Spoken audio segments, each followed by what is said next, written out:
Hey guys, how's it going? So today I am changing my rear wheel bearing out on my 2006 F350 single wheel, and I was just going to show you guys the damage. So it really doesn't look that bad. I could have probably ran it, tightened the wheel bearing up a little bit, tighten the nut up and ran it.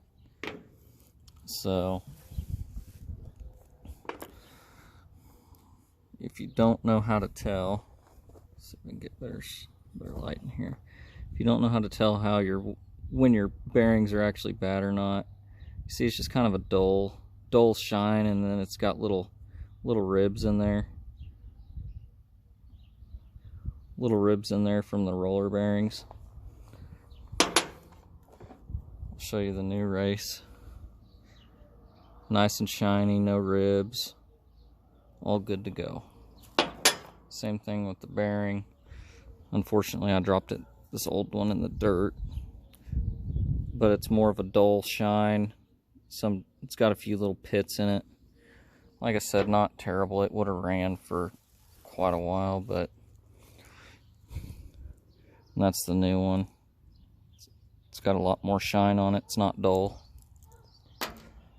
And the auto parts store gave me the wrong bearing for this one, but here's the old one.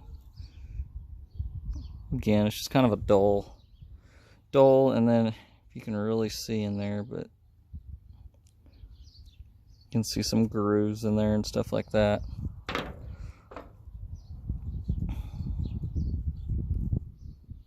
Same thing as the other one.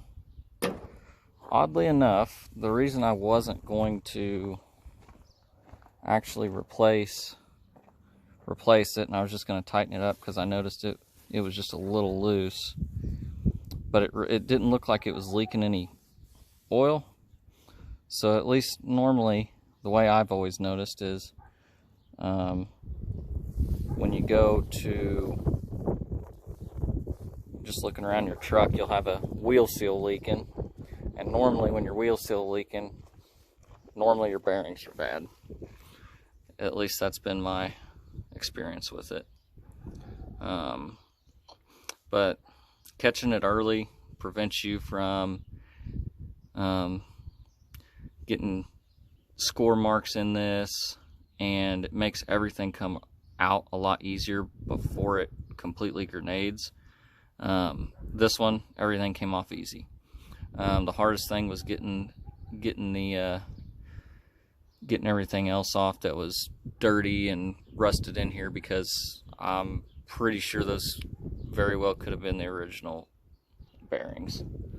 At the same time, I noticed my calipers are busted, the pistons are busted, so I'm gonna need new ones of those. And so when you take that apart and you take them 6 or 8 bolts out to pull your axle shaft out, this little guy, I have made a special tool before in the garage to get this off. Now, for what this little tool costs from AutoZone or O'Reilly's or Amazon or wherever, for what that costs, it doesn't make any kind of sense to try to make your own special tool. I've done it before, and it was a pain in the ass, and I still got it done, but it doesn't make any sense. I don't remember how much I paid for this several years ago. I used it on my other pickup I had, and you know, it was a good investment, because now I'm doing it again here. You can't forget this little guy. It goes behind your outside bearing. Now, I've had these break. They're like little oil slingers is what I believe they call them. What the hell? What do I do with that race? There it is. That one goes there. That one. So this little oil slinger goes up in here, and supposedly it just gets everything lubricated better.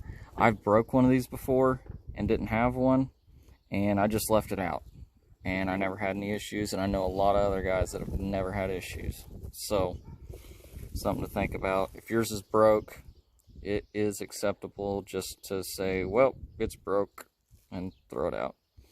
But preferably put it back in. So they put it in, everything's put in for a reason. So, but I have a feeling that this truck has not had its differential changed in a long time, just by how dirty it is, and that's probably part of the reason that the bearings prematurely went bad. Another important thing is this O-ring right here. Now normally I might put just a little bit of silicone on this outside flange piece. This O-ring should be the sealing factor here, but just to make me feel better, I put a little silicone on here. Doesn't hurt anything as long as you just don't lather this O-ring up with silicone, just the face of it. Doesn't hurt anything. So it's just a little extra security, makes me feel good about myself, I guess. So not necessary, but you know, I don't want to be tearing it apart again. So I just thought I'd show you guys all of all these bearings and everything, and how it all comes apart. If you guys wanted to, I would make a video on tearing more stuff apart, but I only get like 10 views, so so most of the people that are probably searching around aren't interested in a whole tear down. You guys are probably a little more advanced than that. So have a good one.